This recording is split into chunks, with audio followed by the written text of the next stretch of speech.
Hi everyone. Welcome back to the Pot Smoker's Bible. My name is Zion. I'm the author of the Pot Smoker's Bible, which contains the prophetic book of Zion, where I get my name and authority.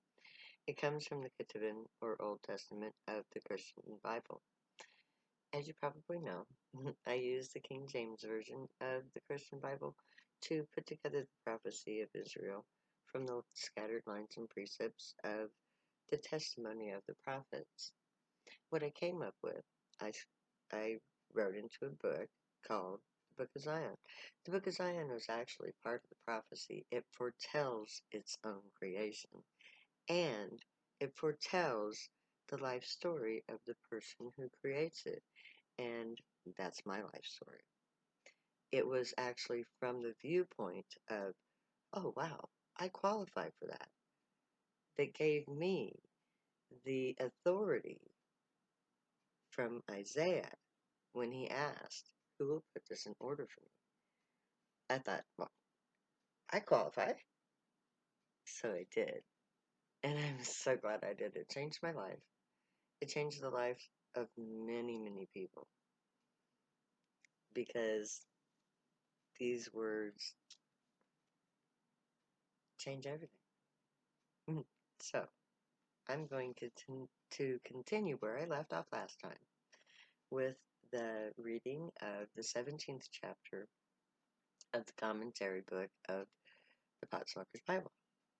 It contains the 14th chapter of the Book of Zion. It's called My People's Transgressions, and I will start where I left off. Society hates it when we get together and party. As in all things, we really get into our joy. We spread joy as we party, and society hates our joy. We listen to loud music, we dance, we laugh, we play games, we feast, and our neighbors hate us for it. They call the cops. But on the other hand, the Gray point out that we are wasting their time by mindlessly enjoying life on high. The Gray sense us when we party. The more of us that get together, the louder we get. But it's not the party that pisses them off. It's the fact that we don't know that they can hear us. That pisses them off. We have so much to be and so much to do. We were created for a reason. We waste time. We waste our talents.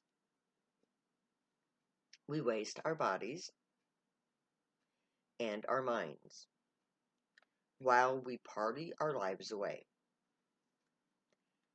We and others suffer for it. Society gets worse. People suffer. It's our job to end the suffering. And all we do is party our lives away. But it won't always be that way. When my people hear of this, they will embrace it. They will read the prophecy. They will realize their truth. And they will become who they have always been meant to be. But until then, we will continue to suffer in ignorance. Our enemies will remain.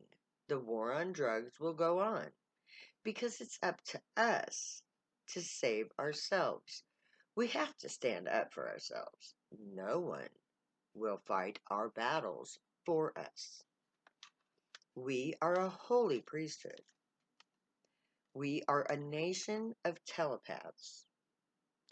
We are a unique people with a purpose. But we seem content to let our enemies rule over us. We need to take a stand. We need to do our job so that we can show the universe who we truly are. The children of the great, priests of the Most High God of earth. Knowledge is power. With the knowledge of prophecy at our disposal, we have the means to turn everything, every unjust act the governments of the earth have done to us,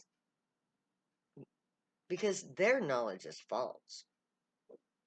But as long as we don't challenge them, their lies are accepted as truth, and we suffer the consequences.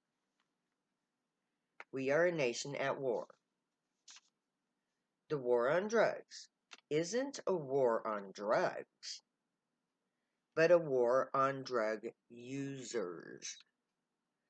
Drugs are objects, like an idol is an object.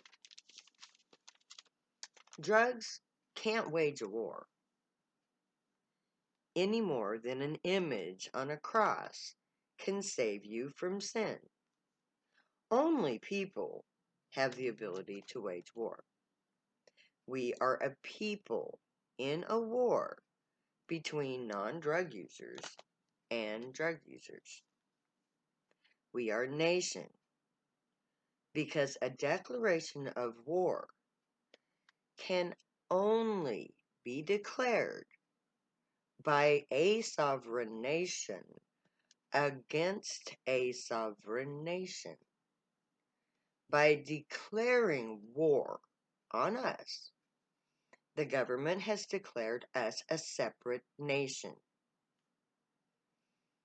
The use of the word war in accordance with battle tactics used by the police does actualize our national identity. The governments that oppress us have revoked our rights as citizens. We are a separate and actual nation. We have the rights of a warring state. By the Articles of War, we have the right to both defend ourselves from any and all perceived threats, and we have the right to attack our enemies. By declaring a war against drug users, the United States has provided us with the right to defend ourselves. We have the same rights as any other warring state. The prophecy gives us knowledge. Knowledge gives us power. Imagine one morning, April 20th, 2021, the world wakes up to the news that a crowd of drug users have decided to go camping on their, this is before COVID-19, on their government's capital streets, blocking all traffic and surrounding the government. Then those same drug users inform the world that they are demanding a fair and just hearing, where the governments will have to justify the war against the people of the nation of Zion, i.e., drug users.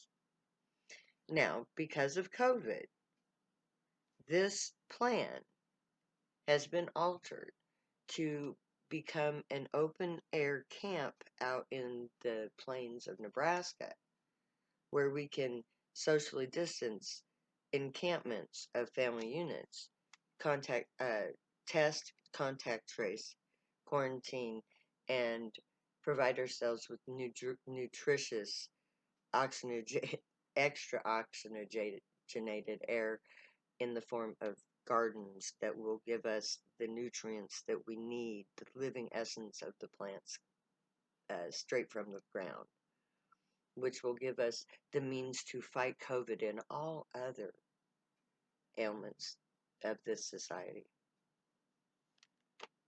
So instead of being on the Capitol streets, we're going to be in an open air camp.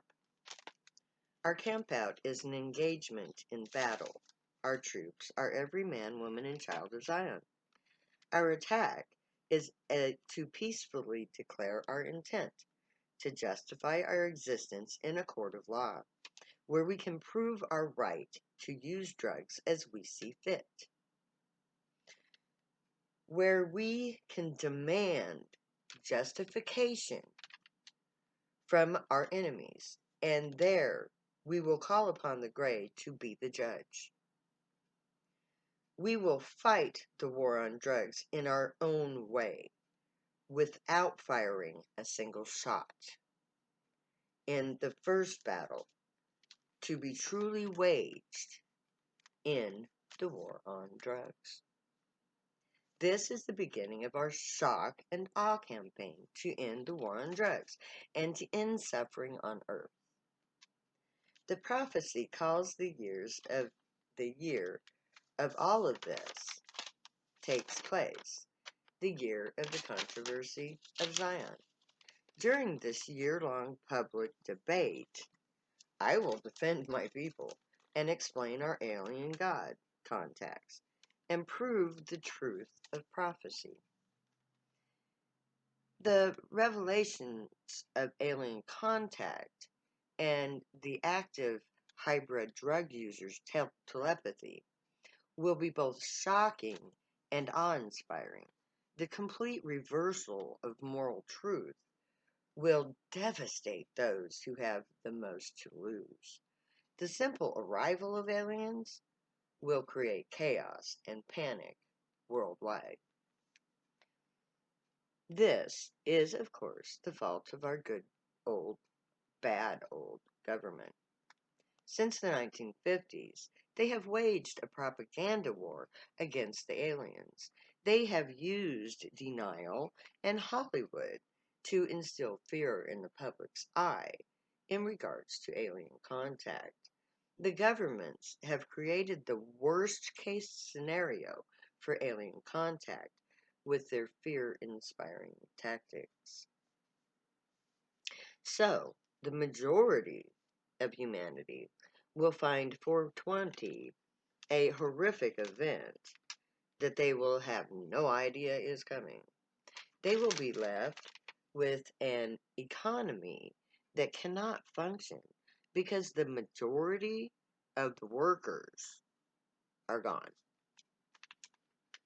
They will be pretty much stripped of everything but their pride, and that will soon follow. Two-thirds of the population will be devastated by the events of first contact on 420 in the year of the controversy of Zion. Of course, now it won't be exactly 420 because we're going to have to quarantine before we call on the gray. The gray are not going to come down to earth until COVID-19 has been eradicated in our camp.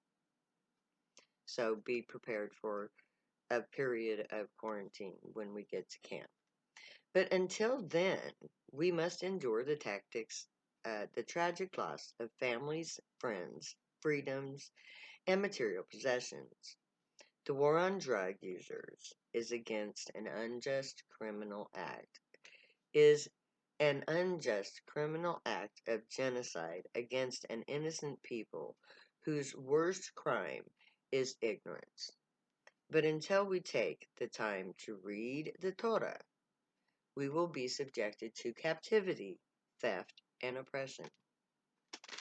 There I'm going to leave off for this episode. So may the gray watch over you, guide you, protect you, and keep you from all harm.